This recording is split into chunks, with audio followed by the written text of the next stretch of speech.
Assalamualaikum dan selamat sejahtera. Bertemu lagi dalam podcast MG yang pastinya di Malaysia Gazette. Dan kepada anda yang masih belum lagi ikuti kami di laman sosial, apa kata follow kami di Instagram, Facebook, kita ada YouTube, TikTok dan juga portal kami www.malaysiagazette.com.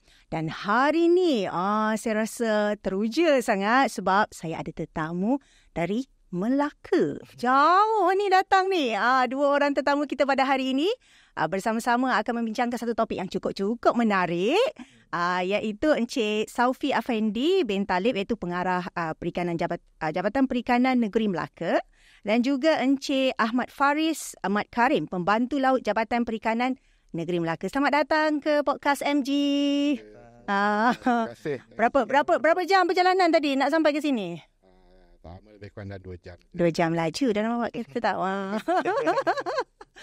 Okey, sebenarnya baru-baru ini kan saya rasa semua tahu kot berkenaan dengan ni. Kita dah lihat beberapa video yang tular di media sosial berkenaan dengan ikan arapaima. Berat dia bukan ringan. Berat dia 200 kilogram. Besar. Dan video tersebut tular di media sosial. Saya lihat banyaklah netizen ni cakap berkenaan ni lah, yang jadi pakar ikan lah, pakar ni lah, pakar tu lah. Ada yang masuk Akta 302 kanun keseksaan lah. Macam-macam komen yang diberikan. Tapi sebelum tu, apa kata kita saksikan dahulu video yang kami sediakan ini.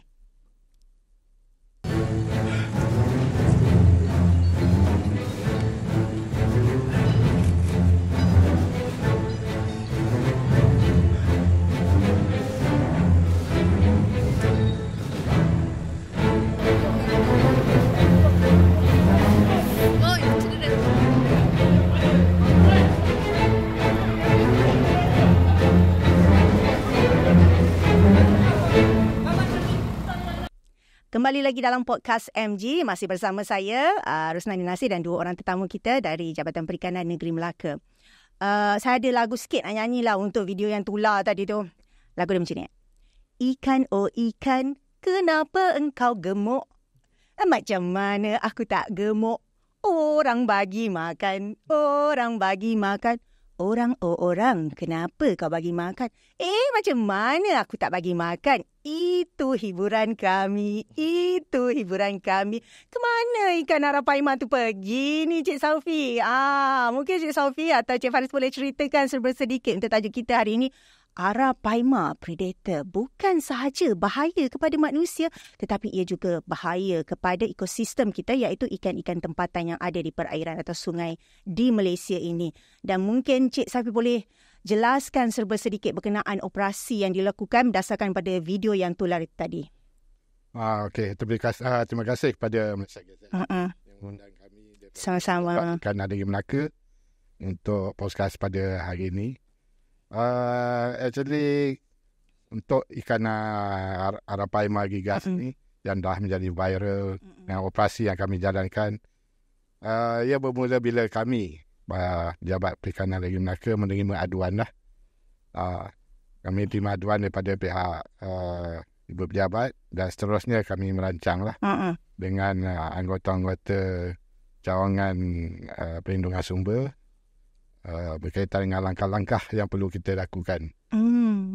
Jadi siasatan lokasi ikan itu di mana tempat ikan tu berada. So kita dah lihat ada tempat tu boleh mendatangkan darat pada 3 ekor kan ketika operasi itu dilakukan. Ada 3 ekor ikan. Ya, ada 3 ekor ikan arapaima. Semua sama saiz, besar yang sama. Saiz yang berbeza. Saiz yang berbeza. Tapi kira besar lah tu kan. Lagi berat pada orang. Sebelum ni saya pergi ke Melaka, ke Taman Buaya, berat buaya 200 kilo tu. Ni berat ikan 200 kilo. Macam Encik Faris pula. Encik Faris salah seorang anggota yang terlibat dalam operasi berkenaan. Bagaimana ni? Boleh tak ceritakan situasi yang berlaku ketika tu? Saya tengok, ya Allah, susahnya nak angkat 200 kilo beramai-ramai. Ini berapa orang ni saya tengok tarik pakai jaring ni kan? Okay, operasi berlaku pada 11 bulan Oktober 2024 yang melibatkan Perikanan Negeri Selangor. Ada kerjasama dengan Jabatan Perikanan Negeri Selangor untuk melaksanakan operasi ni. So operasi ni bermula pada pukul 9 pagi dan berakhir lebih kurang pukul 4.30 petang. 4.30 petang. Berapa jam tu? Kita ada proses untuk keluarkan air daripada kolah tu. Oh, maknanya keluarkan air dulu? Ya, betul. Benda tu mengambil masa lebih kurang 2 jam ke 3 jam lah untuk keluarkan air. So kenapa kita perlu keluarkan air tu? Sebab kita nak memudahkan kerja-kerja menangkap ikan.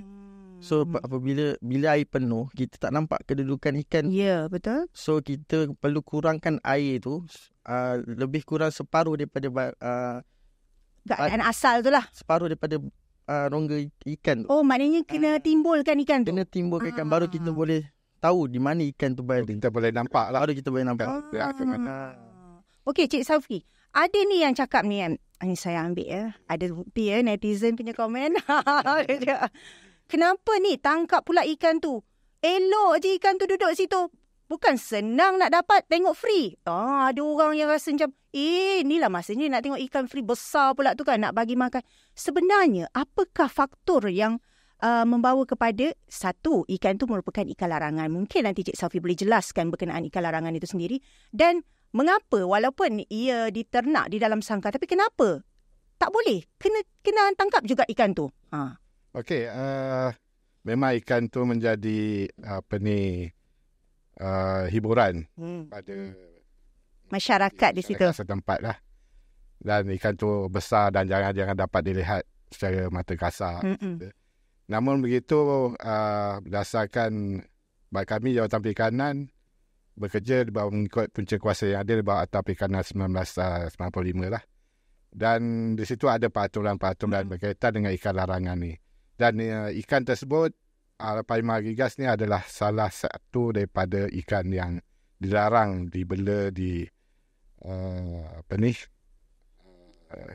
dijual di Malaysia ni. Malah ada negara lain juga yang kuasakan undang-undang tersebut. Ada juga. Dan ikan ini kita dapati dia berada di dalam kolam di premis tersebut dan berhampiran di sebelah dengan sungai. Jadi kita bimbang akan ada dia terlepas jika berlaku banjir dan jika berlaku dia bertelur, takut anak-anak ikan tersebut akan terlepas ke perairan umum yang akan mengganggu ekosistem sedia ada lah. Betul. Sebenarnya ikan saya sebelum ni saya tahu juga usaha Jabatan Perikanan yang mana melepaskan benih-benih ikan kan untuk meningkatkan kualiti atau kuantiti ikan di sungai, di perairan dia, populasi ikan. Bila ada Arapaima ni, awak tahu tak, dia boleh makan semua tu. Dia tak kisah ikan tu sekolah tadika ke, darjah 1 ke, belum sekolah ke. Ikan tu baru nak membesar. Itulah punca pendapatan nelayan. Tetapi bila adanya ikan Arapaima ni, dia akan ngap. Semua dia makan. Sebut pasal ngap ni. Cik Faris. Takut tu. Pasal ngap ni kan. Dia ada gigi tajam tau. Predator tau. Betul. Okey, kalau kita tengokkan ni bahaya kepada manusia juga. Orang kumpul ramai ni. Saya tengok keadaan restoran tu kayu kan. Boleh jatuh. Ada rongga-rongga ruang-ruang. Kanak-kanak boleh jatuh. Tapi mereka benarkan kanak-kanak beri makan. Dalam masa yang sama, sangkar pun tak kukuh. Boleh terlepas dengan berat ikan tu sendiri. Mungkin boleh jelaskan. Ada juga viral. Penguatkuasa juga. Anggota Jabatan Perikanan juga cedera. Semasa tangkapan tu. Mungkin boleh jelaskan tahap bahaya atau risiko ikan Arapaima ni kepada masyarakat setempat ni. Okey. Situasi waktu kita turun ke bawah tu. Situasi dia berlumpur. Lumpur tu tahap 2 kaki lah. Hampir ke lutut lah.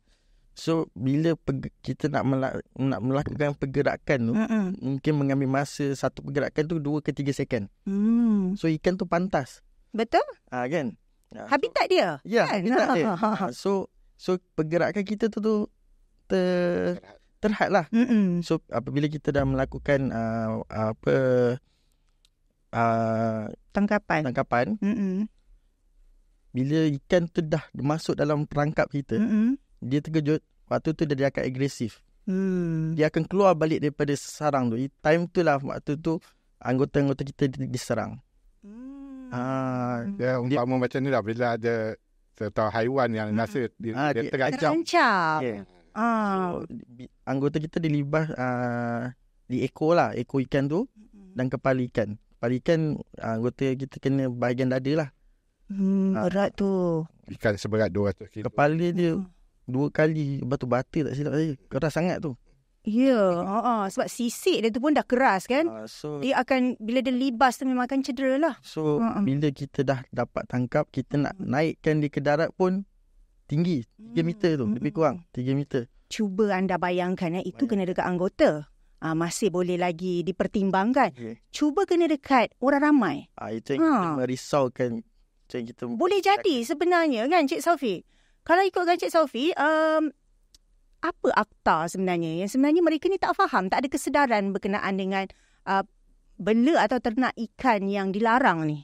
Okey, untuk Jabatan Perikanan, kita punca kuasa kita adalah macam saya kata tadi, bawah Akta Perikanan 1995. Dan di bawah tu ada beberapa peraturan yang berkaitan, dan bagi ikan-ikan larangan ni dia termasuk di bawah peraturan bagi ikan dilarang import ke Malaysia lah.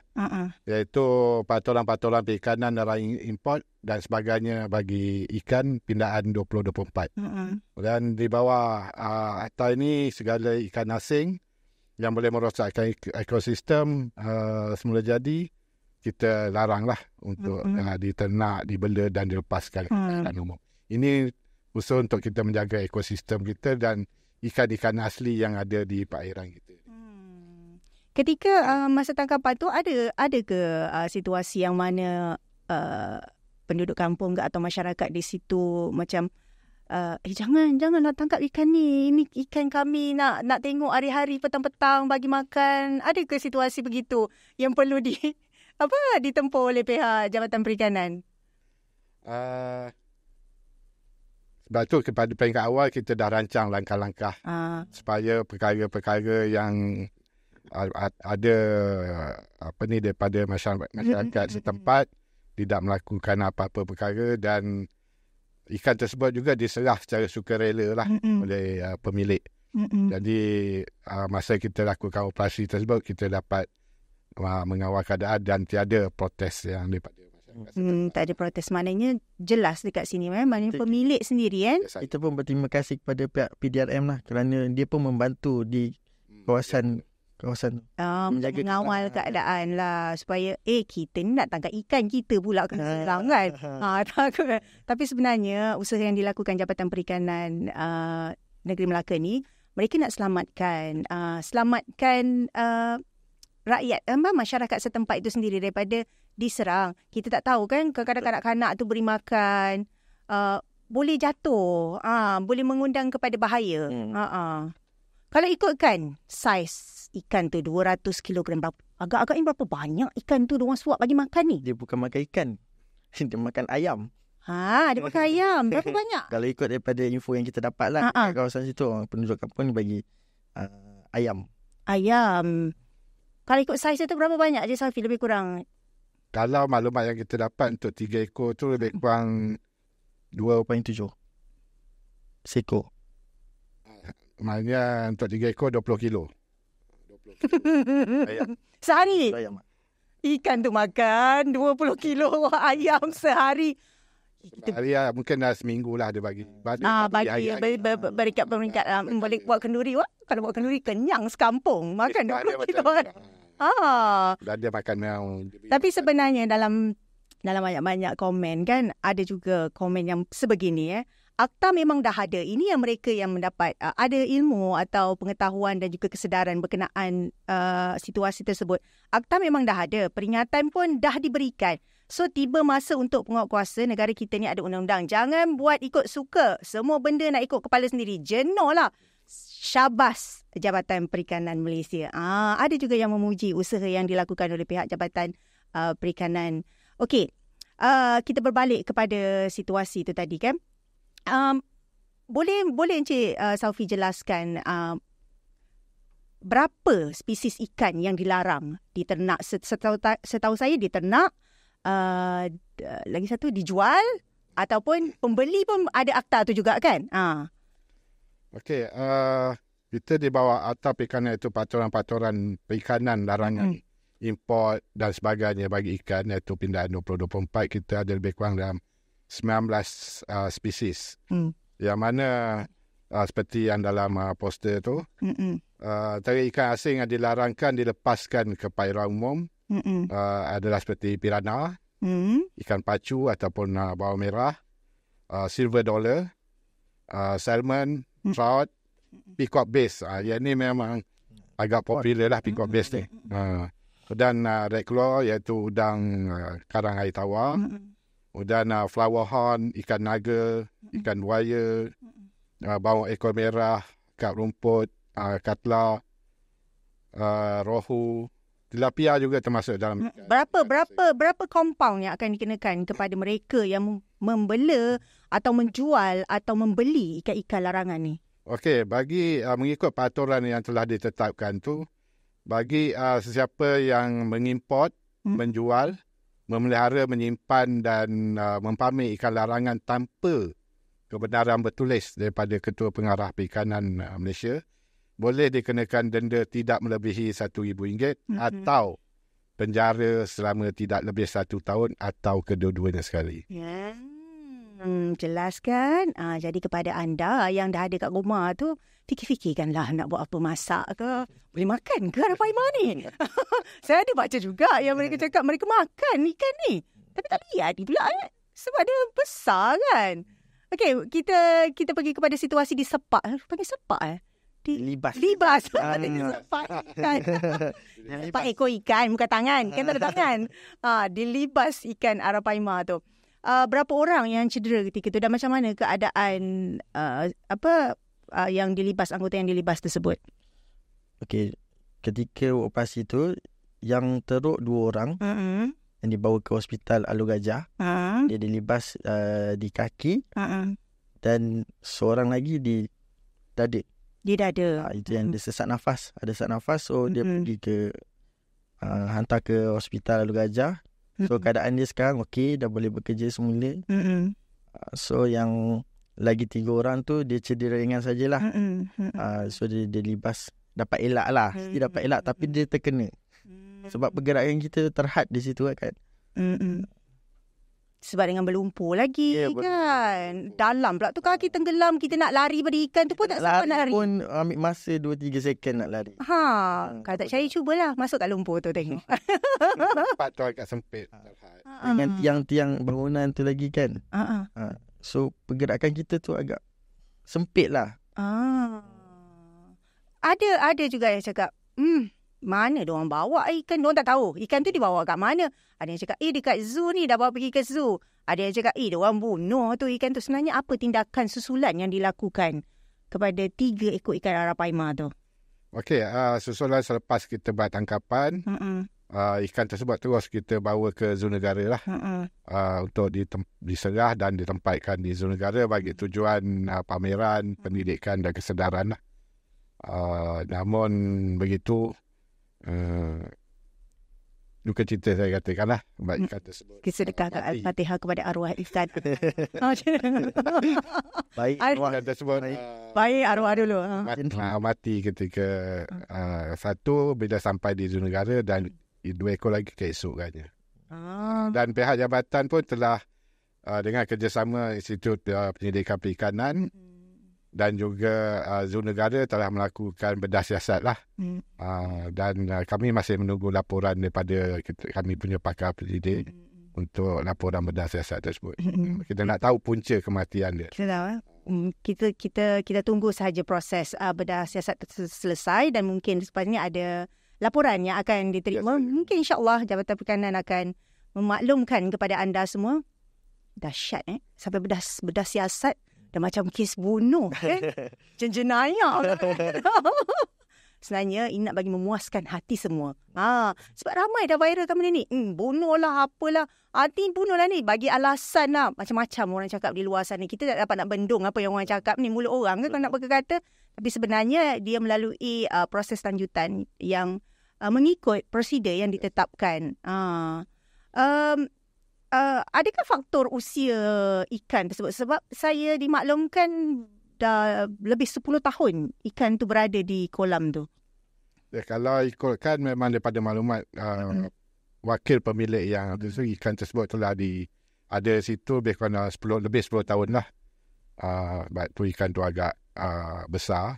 Dan kalau mengikut dia punya jangkaian lebih pada itulah dia boleh ikan tu boleh hidup. Dan sebab tu ikan saiz besar ni kita perlu tengoklah apa sebab-sebab, mungkin dari segi jarak perjalanan ataupun perkara-perkara lain yang menyebabkan ikan tersebut mati. Pastinya selain daripada operasi yang dilakukan untuk 3 ekor ikan Arapaima tu, ada operasi-operasi lain yang dijalankan juga. Kebiasaannya bila kita ni dah larang ikan dilarang import ke Malaysia. Dah ada dah sebenarnya. Kita boleh Google je, ada kan di Google. Mereka dah faham situasi ni. Mereka dah tahu ada akta melarang membawa masuk ikan di Malaysia ni, ikan-ikan larangan ni. Tapi mereka lakukan juga. Saya pasti mesti ada operasi lain yang dilakukan juga kan sebelum ni. Apa alasan mereka sebenarnya apabila mereka menternak ikan tersebut? Adakah ikan tersebut laris di pasaran? Okey, sebelum ni kali pertama lah untuk bersaiz besar. Saiz gergasi lah. Ikan Arapaima. Sebelum ni kita ada juga operasi di akuarium, di kolam-kolam yang lain. So ikan tu bersaiz yang kecil. Kebanyakannya pemilik ni, penjual ni, dia suka sebab ikan ni dia menarik. Dia lain daripada yang lain. Ikan asing ni dia lain daripada yang lain. So apabila dia menjual, dapat pada orang yang tidak bertanggungjawab. So apabila dia dah besar, dia dah tak mampu nak bagi makan, dia tak nak tanggungjawab pasal ikan tu. Dia tak boleh sediakan 20 kilogram ayam. So itu yang jadinya ikan ni dilepaskan. Itu yang kita tak nak. So apabila kita nasihatkan mereka ikut. Ikut. Bila ikan ni direkodkan, ikan ni dia akan kita akan tampalkan chip kepada ikan ni. Okey. Supaya ikan kita tahu pemilik dia siapa. Bermakna sekiranya mereka nak bela juga untuk restoran ke, untuk tarikan ke, boleh sebenarnya. Tetapi perlu ada permission atau lesen. Lesen daripada Ketua Pengarah Perikanan Malaysia. So nanti kita punya jabatan akan datang, akan inspection. Kita akan tengok lokasi dia, ada spek-spek dia. So ikan tu kita akan letakkan chip supaya apabila dia lepaskan ke ataupun dia tak nak tanggungjawab pasal ikan tu, kita boleh tahu ikan tu daripada siapa. Kita ada chip untuk tampal ke ikan tu. So itu yang kita nak sebenarnya. Kita dapat kesan lah. Kita dapat kesan. Siapa tuannya ni? Siapa mak ayah dia? Okey, so bermakna jelaslah perkara tu kalau nak bela. Tapi sekiranya kan dia dah buat salah dah ni. Ni dah salah dah ni, boleh di compound ni kat dia. Tapi dia menggunakan cara yang betul. Maknanya nak serahkan kepada Jabatan Perikanan ke atau mana-mana pihak yang boleh bertanggungjawab kat atas ikan tersebut, boleh ke perkara itu berlaku? Maksudnya kalau dia rela untuk serah secara sukarela tadi, maknanya kami pihak jabatan akan mengambil langkah-langkah untuk ada kita gunakan spesies ataupun ikan tersebut pameran ataupun pendidikan dan kesedaran, ataupun kita akan lupus mengikut kaedah-kaedah ataupun langkah-langkah yang telah ditetapkan lah. Contohnya dalam situasi yang tadi kan, situasi pemilik 3 ekor ikan Arapaima tu, mereka sukarela serahkan sendiri kan. Itu ada budi bicara jugalah daripada Jabatan Perikanan untuk kenakan denda tersebut atau tidak? Macam mana? Kalau dah serah secara sukarela, maknanya tiada, rasa kena kuatkan lepas ni tindakan tu. Sebab mudah sangat. Cadangan janganlah marah kita. Kan kita pula kena kan. Okey, untuk ikan-ikan sebegini, ada tak sekarang kan banyak kan kaki pancing pergi kolam-kolam kan? Ada ke di kolam-kolam tersebut yang membuat kesalahan yang sama seperti ini dalam operasi-operasi sebelum ni? Memang kita akan adakan pemantauan kolam-kolam pancing. Ada ikan-ikan asing ni selain pada ikan Arapaima. Yang paling popular di kolam-kolam pancing adalah baung ekor merah. Dan memang kita ada buat pemantauan dan kita akan rekodkan lah. Supaya kita akan tahu dari semasa ke masa ikan tu, kalau kata ada 10 ekor, bulan depan kita pergi masih ada 10 ekor. Dan mereka perlu dapatkan kebenaran lah. Dan daripada situ kita akan suntikkan nombor PIT chip tadi. untuk kita buat pengesanan. Tapi sebenarnya kan Encik Safi kan, kita kalau kita pandang daripada jauh sedikit, bukan daripada segi ternak tu tersebut kan, sekiranya individu itu membuang ikan tersebut ke sungai, bukan saja ia merosakkan ekosistem, tetapi ia memberi impak kepada nelayan kita. Nanti janganlah bagi alasan pergi pasar tak ada ikan. Sebab apa tak ada ikan? Itulah antara punca-puncanya. Betul tak? Itulah yang akan memberi impak bukan saja kepada kita tak dapat makan ikan. Nelayan juga, faktor ekonomi mereka. Kesian dekat nelayan kita yang mencari rezeki pagi-pagi pergi, berjam-jam tapi tak dapat ikan. Ini ada lagi satu pula. Baru-baru ni ada lagi, keluar lagi, tak habis lagi pasal Arapaima tu. Ada yang rasa kesedihan, rasa macam terkilan, kecewa dengan Jabatan Perikanan Negeri Melaka ni atas tindakan yang dilakukan. Dah tak ada dah, hilang seri dah kampung tu dengan tak adanya ikan Arapaima. Macam ada haiwan lain yang kita boleh letak kan. Tak ada seri dah, tak ada tarikan dah. Apa pandangan atau komen daripada Cik Safi dan juga Cik Faris berkenaan dengan situasi tersebut? Okey, memang kami tahu ketika ikan Arapaima tu ada itu, dia menjadi tarikan terutama pada kanak-kanak lah untuk melihat ikan yang besar. Namun begitu, kita lebih pentingkan pada ekosistem supaya ikan-ikan asli kita yang ada di perairan kita ni terjamin. Macam dikatakan tadi, ini adalah untuk, sebab kita di Melaka pun ada nelayan-nelayan nerait ataupun nelayan sungai. Yang mereka pendapatan mereka adalah daripada menangkap ikan-ikan dan juga spesies-spesies ikan air tawar. Jadi kalau spesies air tawar, udang galah, semua ikan lampam sungai semua dah tak ada. Itulah kesannya kalau kita masih tiada kurang kesedaran, kita lepaskan ikan-ikan asing ni, dia akan rosakkan ekosistem sedia ada. Macam Cik Faris pula, mungkin ada yang terlintas di fikiran tu dengan kabar-kabar begitu kan. Kita ni penat ni, dah turun berlumpur apa semua nak tangkap, dah tangkap. Keluar pula kenyataan macam tu. Nak kata sakit hati tak boleh. Kan? Yelah, kita kena sabar. Sebab situasi tu tak semua orang akan tahu. Betul. So kita pekatkan telinga je lah. Tapi so sebenarnya seksi juga kan. So diorang ada hak untuk cakap. Situasi tu kita je yang tahu. Kan? So saya boleh nasihatkan kepada yang bercakap tu, kita study dulu. Dah jawab pasal ikan? Study dulu pasal bahayanya ikan Arapaima ni. So kalau dia tak jadi apa-apa, mungkin tak ada apa. Bila dia terjadi sesuatu, siapa yang nak dipersalahkan? Masa tu bukannya satu jari tunjuk, 10 jari ni keluar ni. So kita mencegah lagi baik daripada merawat. Itu dia, mencegah lebih baik daripada merawat. Tapi ada komen-komen ni kan. Tapi komen ni baik lah, saya bacakan sedikit kan. Dia kata tak payah nak sedih sangat lah. Tak payah nak sedih sangat. Sekarang ni memanglah ikan tu dalam kolam. Tiba-tiba satu hari berlakunya banjir. Kalau berlakunya banjir besar, ikan terlepas dalam Sungai Melaka. Lepas tu terlepas masuk ke rumah penduduk pula. Lepas tu siapa nak bertanggungjawab? Dia cakap macam tu. Dia cakap macam ni pula, satu kampung patut kena saman sekali. Sebab sedih sama-sama kan. Dia cakap macam tu. Kita tak cakap, dia yang cakap.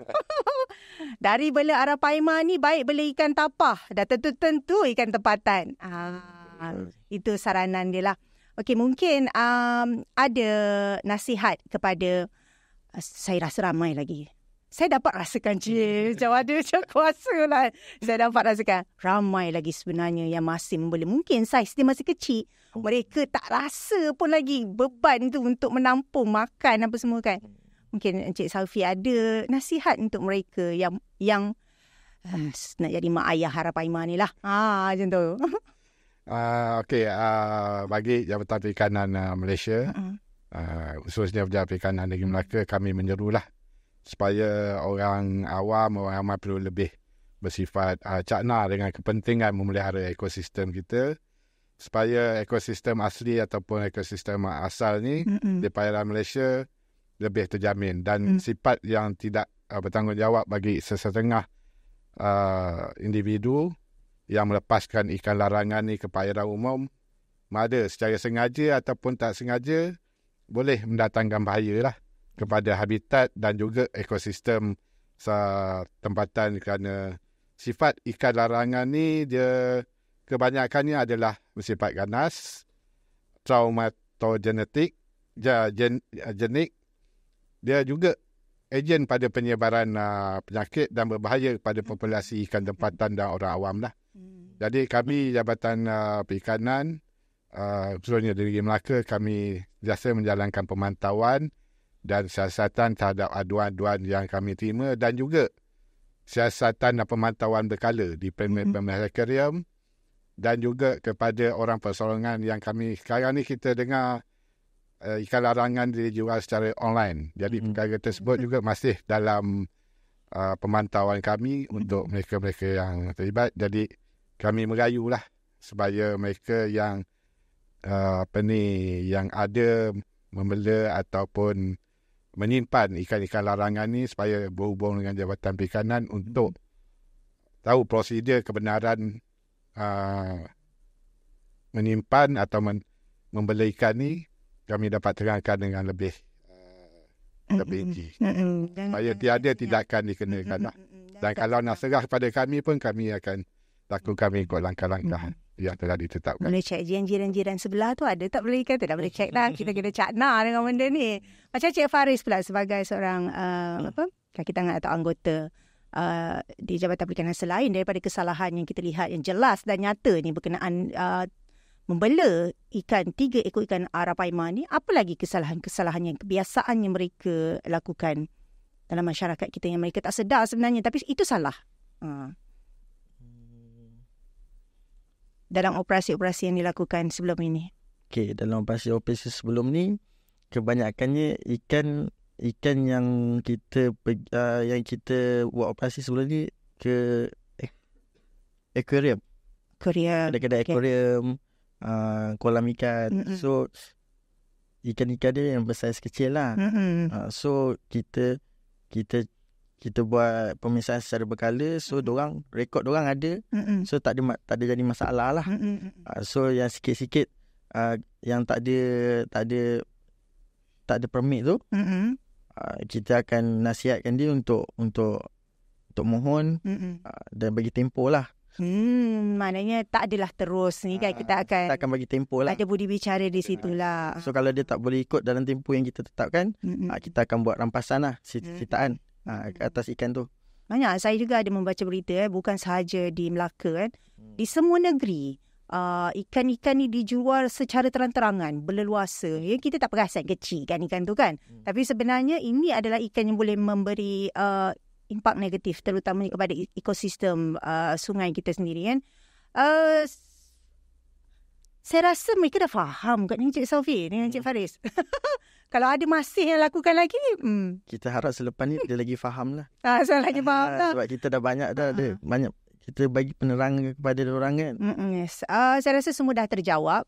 Satu, apa yang kita pelajari daripada situasi yang berlaku di Melaka dengan tangkapan 3 ekor ikan arapaima tu adalah pemilik sendiri yang menyerahkan secara sukarela. Jadi tidak ada isu di situ. Janganlah sedih berpanjangan, banyak ikan lain. Jangan sedih berpanjangan, banyak ikan lain lagi yang kita boleh bela. Untuk kita jadikan ikan hiasan atau tarikan di sesuatu tempat tu. Buat akuarium cantik kan. Letak ikan yang cantik. Nemo ke cantik sikit. Kan? Lepas tu, untuk isu yang berbangkit berkenaan dengan ikan tu dibunuh ke tidak, sebenarnya ikan tu dihantar ke zon. Kita tunggu laporan nanti bedah siasat. Dan kabar-kabar angin yang lain tu juga tidak sebenarnya relevan atau tidak sepatutnya dilontarkan di media sosial untuk mengelakkan salah faham masyarakat itu sendiri. Terima kasih kepada Encik Safi dan juga Encik Faris sudi bersama Podcast MG pada hari ini. Saya memohon maaf lah kepada semua sebab nyanyi lagu ikan tadi tak sedap. Sedap. Sedap kan? Okey, kita boleh pakai album lepas ni. Boleh berduet pun boleh. Terima kasih kepada semua kerana setia bersama Podcast MG. Untuk terbitan Malaysia Gazette, salah satunya kami ingin sampaikan informasi, berita-berita terkini kepada anda semua. Dan untuk itu anda perlu ikuti kami di laman Facebook kami, Instagram, YouTube, TikTok dan juga portal kami di www.malaysiagazette.com. Terima kasih sekali lagi Encik Saufi, Encik Faris. Buat coconut shake tau untuk saya. Tak pesan awal. Ini tadi saya bagi tahu awal-awal saya nak coconut shake. Tapi cair pula lah sampai tadi kan. Terima kasih banyak-banyak untuk seluruh warga Jabatan Perikanan Malaysia, terutamanya Negeri Melaka dan juga Negeri Selangor juga membantu saya untuk merealisasikan podcast MG pada hari ini. Assalamualaikum semua, jumpa lagi dan ingat, jangan bela, jual dan beli ikan larangan. Terima kasih. Assalamualaikum.